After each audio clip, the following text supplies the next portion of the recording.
Bonjour à tous et bienvenue dans Histoire de ouf, l'émission où on rentre dans l'intimité de tout un chacun, dans l'intimité d'une femme, d'un homme qui nous raconte à chaque fois son expérience de vie avec une expérience et des anecdotes pour la plupart du temps très inspirantes. Aujourd'hui, parmi nous, Alexandre. Comment vas-tu? Bah ça va et toi? Ça va très bien. Ça te fait quoi d'être face à la caméra aujourd'hui? Alors, face à la caméra aujourd'hui, un petit peu de tension, un petit peu de nervosité, mais je pense qu'au fil du temps, au fil des minutes, ça va s'arranger. Et je te le promets, ça ira de mieux en mieux. Donc toi, 5 heures du matin, c'est ton réveil quotidien, 5 heures du matin. Tu as ta routine. Ah oui, moi, ouais.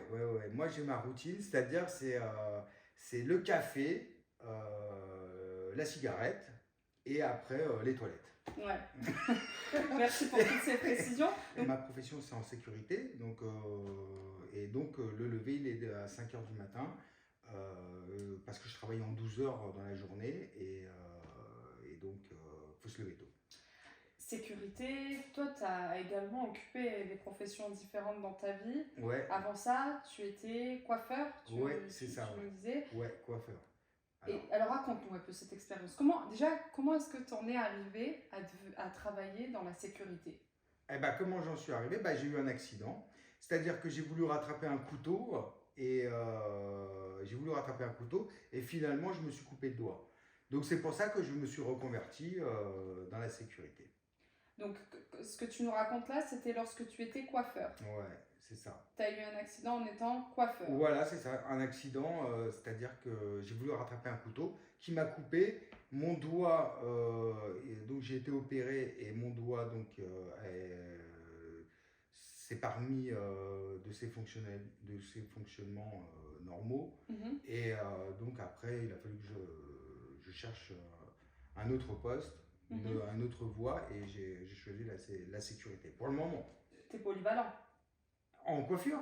En tout, tu touches à tout, parce que Oui. passer de la coiffure à la sécurité, c'est quand même talentueux. Oui, c'est-à-dire qu'en fait, en sécurité, c'est pas un métier, c'est un métier, mais bon, il n'y a pas vraiment il n'y a pas de projet vraiment par rapport à la coiffure qui est un métier plus passionnant, avec une clientèle, plus de discussions, donc avec des clients, et surtout un but dans la journée, c'est-à-dire de coiffer, de faire une belle coupe de cheveux, aussi d'avoir un sourire de la cliente et du client en retour dans ta journée, donc ce qui te donne une satisfaction. En sécurité, c'est différent. Là, c'est beaucoup d'observation, regarder les gens d'un œil plutôt. Est-ce qu'ils n'ont pas oublié leur badge? Et tu dois aussi, toi, arriver à ton travail où tous les collègues vont se regarder sur le fait d'arriver bien clair dans ta Ouais. tête. On s'assure d'être en sécurité déjà dans un premier temps avec ses collègues. Avec ses collègues, bien Ouais. évidemment. Ouais, Ok. bien Donc évidemment. la sécurité, elle Et- se fait pas uniquement avec l'extérieur, elle se fait aussi entre collègues. Bah oui, bien évidemment. Tu protèges quelque part. Voilà, la déjà. structure que tu protèges. Chez les clients que tu Donc, protèges, voilà, c'est donc ça. en fait, tu scrutes la personne en fait. Voilà, c'est Tu n'as aucun service à lui rendre. Le service que tu rends, c'est à la structure que tu protèges. C'est ça. Et tu es dans un regard très observateur. Mais ça se passe comment d'ailleurs? Dans quel état d'esprit on est quand on travaille en sécurité? Qu'est-ce qui se passe dans ta tête au moment où, voilà, moi j'arrive, je passe, je suis avec mon sac. Comment ça se passe, le processus? Tu vois, Claire, genre, je viens, je suis là, il y a un portique déjà pour commencer. Enfin, on va pas rentrer dans les détails, mais toi, dans ta tête, comment ça se passe? Qu'est-ce que tu te dis? Qu'est-ce que tu vérifies en premier lieu? Finalement, on va juste regarder la personne qui va à son travail, donc qui rentre dans l'usine. On peut lui dire bonjour, mais bon, on va pas dire bonjour tout le temps, parce que bonjour, à un moment donné, s'il n'y a pas de but après commercial, bon ça commence à être fatigant, quoi. Donc on va regarder la personne, et puis on va la laisser passer. Mais je pense que eux au niveau du regard, ils vont se dire oui, bon cette personne-là, on n'a pas envie de venir lui parler non plus. Parce que quelqu'un qui est dans la sécurité, par exemple, toi, si tu vas en boîte de nuit, est-ce que tu vas parler à l'agent de sécurité? Non, t'as pas trop envie de lui parler. Non, pas vraiment. Bah non. Donc en fait, vous incarnez la peur, quoi. En fait, votre travail aussi, c'est de se dire, Voilà, On n'est pas là pour rigoler, donc vous faites c'est exprès. ça, c'est ça. Il t'arrive de faire exprès d'avoir un regard fermé Ah bah pour te le, faciliter le ah travail? bah ouais, t'es obligé d'avoir un regard fermé, ouais, t'es Ah oui, obligé. Alors, t'es obligé d'avoir un regard fermé, un regard, oui, on un va dire visage fermé, fermé, ouais. un visage fermé. Bien sûr, c'est pas du commerce. Comment on On, fait on- pour passer, parce que c'est quand même assez impressionnant, tu imagines le grand écart, comment on fait pour passer d'un milieu où on doit être souriant tout le temps Ouais, bah ouais. et accessible Ouais. à un milieu où c'est tout l'inverse, où tu dois justement tout sauf paraître accessible? Ouais, bah en fait c'est pas évident. Moi ça me plaît pas plus que ça. Mais c'est vrai qu'en coiffure par exemple, c'est beaucoup on sourit, on rigole, on discute, on dialogue, c'est sympa. Et en sécurité, non, c'est pas du tout. Est-ce que c'est un défi que tu t'es lancé de toi à toi-même? Bah oui, c'est un défi, c'est-à-dire que je me suis dit à un moment donné dans ma vie, il faut que j'aille dans un métier, un secteur d'activité plus sérieux, quelque chose Plus strict. plus strict, quoi, beaucoup Ouais. plus strict. Et en fait, ça va être un tremplin pour un autre secteur d'activité que je veux encore toucher prochainement, plus tard, et tout en gardant la régularité que j'ai appris en tant qu'agent de sécurité. Et ce serait sans indiscrétion, quel secteur d'activité que tu viserais par la suite? De me relancer en fait dans du commerce, quoi, donc plus dans le commerce, dans le dialogue avec des clients, quoi, en fait, plus un contact avec Mhm. retrouver une clientèle. Et en fait, ce challenge, est-ce que tu te les deux... Parce que je sais que ça peut arriver parfois pour certaines... ça peut arriver parfois pour certaines personnes de se dire, bon, ben là, ma vie, elle est un peu olé olé, je commence à partir un peu en cacahuète, pour le dire grossièrement. Ouais, c'est ça. Il me faut un métier un peu strict, un peu rigoureux, comme ça, où il y a de la discipline pour me recadrer, pour que je puisse me remettre sur un bon chemin. Est-ce que c'est un peu ce que tu t'es dit ou pas forcément? Ouais, ouais, c'est ce que je me Est-ce que suis dit. tu t'es dit, là Alex, vas-y, il faut que je me recadre, quoi. Ouais, ouais, ouais, c'est ce Ouais. que je me suis dit. Après, agent de sécurité, c'était un peu une fête, enfin, un peu plutôt facile par rapport à la reconversion, parce qu'un CQP, bon, c'est pas une qualification qui est très compliquée à obtenir, quoi. Est-ce qu'il y a un souvenir qui t'a marqué dans ta jeunesse? Quelque chose, vraiment un événement ou une situation où tu te dis, ah ouais, ça, j'oublierai jamais de ma vie? Il y en a plein, hein, il y en a tellement plein des souvenirs. Je sais pas, par exemple, oui, quand je suis parti la première fois en voiture en vacances dans le sud de la France, ouais. Oui, ça c'était un. Je suis parti ouais, en voiture pendant 3 semaines dans le sud de la France. Ouais, j'avais 18 ans, j'étais jeune. Tu Ouais, partais rendre visite à de la famille ou tu bah, allais voir des amis? en fait, je partais en fait donc avec une collègue de boulot Ok. qui était coiffeuse.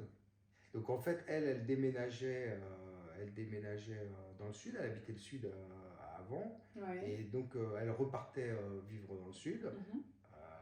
Et donc je l'ai aidé à déménager, je suis arrivé chez elle avec la voiture. Comme j'avais une voiture, elle m'avait dit, elle m'a demandé qu'est-ce que je faisais pendant les vacances. Je lui ai dit, écoute, je sais pas, je sais pas ce que je fais. Elle m'a proposé ouais, d'aller dans le sud et tout. Et après, elle m'a dit, écoute, en plus, je connais plein de gens et tout, je vais pouvoir trouver un logement là-bas et tout. Donc j'ai dit, écoute, vas-y, viens, on y va. Donc j'ai été chez elle, vers République. J'ai chargé la voiture de toutes ses affaires. Mhm. Et hop, on est parti, quoi. C'était hyper sympa, quoi. On est parti. Donc on est arrivé vers Cannes, là. Et puis après, elle m'a emmené directement dans un appartement. La personne, elle n'était pas là à ce moment-là, c'était l'appartement d'un pote à elle, quoi. Et donc j'avais un appart direct, j'avais pas besoin de prendre l'hôtel. Après, on m'a présenté sa sœur. Bon, sa sœur, après, je veux dire, je lui ai plu, quoi. Donc, elle a voulu sortir avec moi. Donc, on est sortis ensemble. Et, Ouais, donc une mais de tes bon, premières relations amoureuses ah aussi. bah, pas la première non plus, hein. Non, non, non, Bon, en tout non. cas, ça t'a marqué visiblement. Bah, ça m'a marqué, oui, parce que là, je te dis, c'était un moment, tu pars en voiture, tu pars faire ce que tu veux, bon, Ouais, tu as travaillé, en plus, t'es un, moi, j'aime bien l'inattendu, quoi. ouais, Donc, tu vois, c'est l'inattendu. En fait, tu n'as même pas programmé, quoi. C'est toujours les meilleurs moments, quoi. C'est là, ouais. on me dit, ah bah tiens, tu fais quoi pour les vacances? Bah vas-y, viens, on va là-bas. Bon, bah je te dis, ok. Après, elle me présente sa soeur, hop, je sors avec elle. Bon, c'est super, tu vois, en 2 3 4 jours, tout change, quoi. Tu vois, tu vis la vie, quoi. Et tu t'es peut-être un peu construit autour de l'inattendu, toi, non? Ah oui, moi, beaucoup. Ouais. Ah ouais, l'inattendu. Ah oui, oui, moi c'est ça c'est ça qui m'excite quoi. Enfin, c'est ça qui m'excitait bah, quand j'étais jeune, c'était ça, c'est l'inattendu et surtout c'est ça qui donne du piment quoi à la vie, c'est qu'est-ce qui va se passer Ouais. aussi rencontrer encore d'autres gens finalement et puis consommer la vie et tout en prenant des risques quoi. Qu'est-ce qui t'excite dans l'inattendu? Alors, bah, l'inattendu, bah, souvent c'était les conquêtes des femmes, quoi. Je changeais de copine, quoi, hein, en fait, régulièrement, hein. Est-ce que tu te présenterais comme un macho? Bah non, non, pas macho non plus. Est-ce que ça veut dire que le Alex avec lequel je suis en train d'échanger aujourd'hui, c'est un Alex qui s'est construit qu'à travers les femmes? Oui, ouais, ouais, ouais, ouais. Oui, oui, bah, oui, parce que de toute façon, déjà, je me suis construit à travers ma mère et ma grand-mère, Mhm. donc c'était déjà une habitude, Ouais, déjà jeune. J'avais une fusion aussi avec ma mère. Et quand tu décides de te mettre avec une amoureuse, bah, obligatoirement, tu vas faire ta vie hors dehors de ta famille. Quoi. Tu construis une autre famille. Donc, du coup, tu fais une distance avec ta mère et ton père. Mais comme ma mère et mon père n'étaient pas ensemble, c'est plus difficile. C'est-à-dire qu'en fait, si quand tu grandis, tes parents sont ensemble, bon, bah, tu vas les laisser ensemble. Et comme ça, toi, tu vas faire ta vie. Puisque tu sais que ta mère était avec ton père. Donc, comme ça, ils sont tous les deux. Mais quand t'as vécu qu'avec ta mère et que t'es élevé par ta mère, bah, tu te dis que tu vas pas la laisser toute seule. Donc, tu réfléchis différemment. ouais. Et en plus, comme j'ai pas de frères et sœurs, donc, tu vois, par exemple, si j'avais eu plein de frères, enfin un frère ou une sœur, je me serais dit, bon, bah voilà, moi je me mets avec cette femme-là, et puis bon, bah, au pire des cas, ma mère, elle va se rattacher à mon frère, tu vois. Comme Mhm. ça, moi, je fais ma vie. Ouais. Mais quand t'es fils unique et que t'es élevé que par ta mère, bah, Tu, c'est tu, déjà deux personnes, quoi. ouais, Donc, tu veux pas. tu t'interdis Tu d'avoir une t'interdis un famille petit peu. autre Ouais, voilà, tu t'interdis un que petit celle peu. que Ouais, tu as ouais. avec ta mère, Voilà, quoi. tu t'interdis. Ouais. Ah ouais, un petit peu, quoi.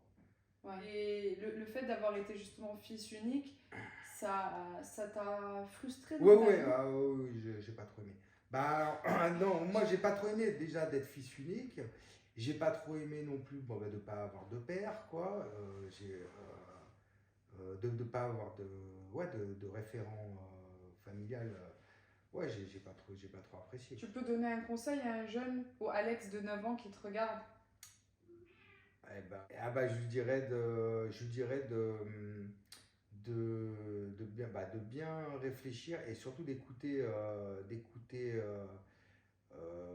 ce que l'école te dit, lire des livres pour s'instruire et rester en fait, rester le plus souvent dans sa chambre. Même si tu te renfermes un peu sur toi-même, bah, tu prends du recul sur les élèves, et donc c'est beaucoup plus facile après et surtout de choisir aussi les bonnes fréquentations, quoi. Tu es heureux aujourd'hui, Alex? Ouais, moi je suis heureux. Ouais. À 100%. Bah oui, oui, bien sûr que je suis heureux. Parce que je suis attentionné à ce que je fais tous les jours. Voilà, parce que j'ai un but tous les jours et je m'y tiens. Le parcours d'Alex se termine sur ces belles paroles. Donc j'espère que son parcours de vie aura provoqué de l'inspiration chez vous. En tout cas, pour ma part, je trouve que c'est une expérience très inspirante. J'espère que vous aurez su tirer des leçons de ce témoignage. En tout cas, HDO, Histoire de ouf, continue avec de nouvelles anecdotes, de nouvelles expériences et comme à son habitude, de nouvelles histoires de ouf. On se retrouve prochainement et encore merci Alexandre. Au revoir. HD. Oh. Histoire de ouf.